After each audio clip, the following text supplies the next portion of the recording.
Ravindra Jadeja and Samson rate தான் இப்ப ட்ரெண்டிங்லயே போயிட்டு இருக்கு. இப்ப நிறைய பேரு ரவீந்திர ஜடேஜாவுக்கு சப்போர்ட் பண்றதா நினைச்சு தற்குறித்தனமா பண்ணிட்டு இருக்காங்க. ரவீந்திர ஜடேஜா அண்ட் சாம்சன் ரேட்ல அதிக பெனிஃபிட் இருக்கிறதே சென்னைக்கு தான். அதை புரிஞ்சிக்காம இவனுங்க பாட்டுக்கு ஏதோ பேசிட்டு இருக்காங்க. வானா சார், அதை மட்டும் பண்றாதீங்க. ஜனலாம் செம்ம கோவத்துல இருக்கு. அங்க சுத்தி இங்க சுத்தி கடைசியில ஜட்டு. இதே தான் ரெய்னாக்கு பண்ணீங்க. ஜடேஜா ட்ரேட் பத்தி யோசிச்சு நைட்லாம் தூக்கம் வரலை. ரித்திகா நான் போயிட்டு தான் இருக்கேன். ஜட்டு என்ன கோமா போயிட்டு இருக்கீங்க? அப்புறம் போகாம என்ன செய்வேன்? எவ்வளவு கஷ்டப்பட்டு சென்னைக்கு நான் எவ்வளவு உழைச்சிருப்பேன். அதையும் நம்பி இவனுங்க வேற கமெண்ட் பண்ணி தெரிச்சு விட்டுட்டு இருக்காங்க. இப்படி பேசின உடனே நான் ஒன்னும் ரவீந்திர ஜடேஜா ஏட்டரோ சிஎஸ்கே ஏட்டரோ கிடையாது. ஃபேக்ட சொல்றேன், புரிஞ்சுக்க ட்ரை பண்ணுங்க தயவு செய்து. இப்போ ரவீந்திர ஜடேஜாவோட ஏஜ் 38 ஆக போகுது.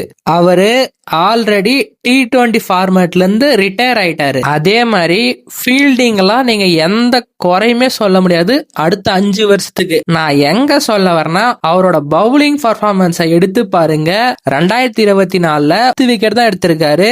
இந்த வருஷம் ஐபிஎல்லையும் கிட்டத்தட்ட 8 விக்கெட் தான் எடுத்திருக்காரு. அவரோட பவுலிங் பர்ஃபார்மன்ஸ் ரொம்ப லோ ஆகிருச்சு.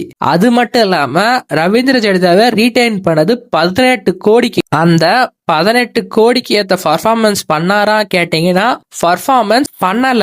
அது மட்டும் இல்லாம ஐபிஎல் பார்க்காத நிறைய தற்கூரிங்கெல்லாம் வியூஸுக்கும் லைக்ஸ்கோசரம் ரவீந்திர ஜடேஜா சப்போர்ட் பண்றதா நினைச்சு சிஎஸ்கே பண்ற நல்ல ட்ரேட இவனுங்க கெடுத்துட பாக்குறாங்க. அதுதான் உண்மை. அது மட்டும் இல்லாம சிஎஸ்கே லாயல்டி கார்டுல ரெய்னா விஷயத்திலே அப்படி பண்ணாங்க.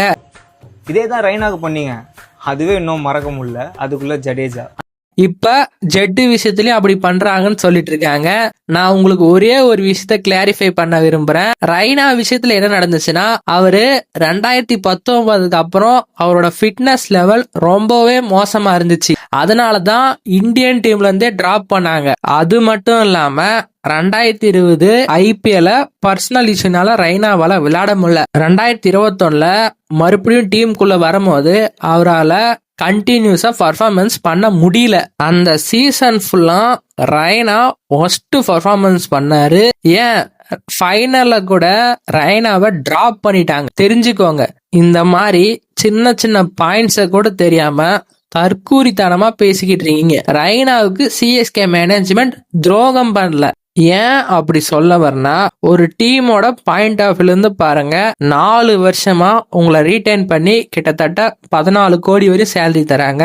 நீங்க அதுக்கேத்த மாதிரி பர்ஃபார்மன்ஸ் பண்ணலாம். உங்களை டீமை விட்டு தூக்குவாங்களா மாட்டாங்களா? ஒன்னே ஒன்னு சொல்றேன், ஐபிஎல்ன்றது பணத்துக்காக தான் விளையாடுறாங்க. அவன் பணத்தை மட்டும்தான் பாக்குவான். இந்த லாயல்டி, ஃபேமிலி, ரிலேஷன்ஷிப் எல்லாம் தூக்கி குப்பையில போடுன்னு சொல்லுவான். தோனியே இன்னைக்கு வரைக்கும் ஏன் ரீடைன் பண்ணி விளையாட வைக்கிறாங்கன்னா, அவரால வியூவர்ஷிப் அதிகமாகுது அண்ட் தென் டிக்கெட் அதிகமா சேல் ஆகுது. கடைசி மேட்ச்னு சொல்லி கிட்டத்தட்ட 5 வருஷம் கிட்ட விளையாட்டாங்க. உங்களுக்கு தெரிஞ்சு தோனியோட ரிட்டன்ஷன் பிரைஸ் 4 கோடி தான். ஆனா உள்ள எவ்வளவு மாத்திருப்பாங்கன்னு அது உங்களுக்கே தெரியும்.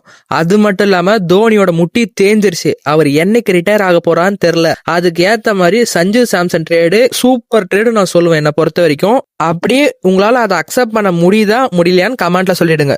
அங்க பணம் மட்டும்தான் பேசும். நீ பர்ஃபார்மன்ஸ் பண்ணா டீம்ல இருப்ப, பர்ஃபார்மன்ஸ் பண்ணா உன்னை தூக்கி போட்டு. வேர்ல்டுல 1000 பிளேயர் இருக்கான். இந்தியால மட்டுமே போன ஆக்ஷன்ல 1100 பிளேயர்ஸ் அப்ளை பண்ணிருந்தாங்க. நீ எல்லாம் ஒரு சீசன் இப்ப பர்ஃபார்மன்ஸ் பண்ண தூக்கி போட்டு போயிட்டே இருப்பாங்க. Ravindra Jadeja 2023 IPL cup win பண்றதுக்கு முக்கியமான காரணம் நான் சொல்லுவேன், அடிச்சு சொல்லுவேன், ரவீந்திர ஜடேஜாவால் தான் 2023 கப்பை வின் பண்ணோம். ஆனா அதுக்கு 2 வருஷம் சான்ஸ் கொடுத்துட்டாங்க. அவரால் பர்ஃபார்மன்ஸ் பண்ணல, அதனால ட்ரேட் பண்ண போறாங்க.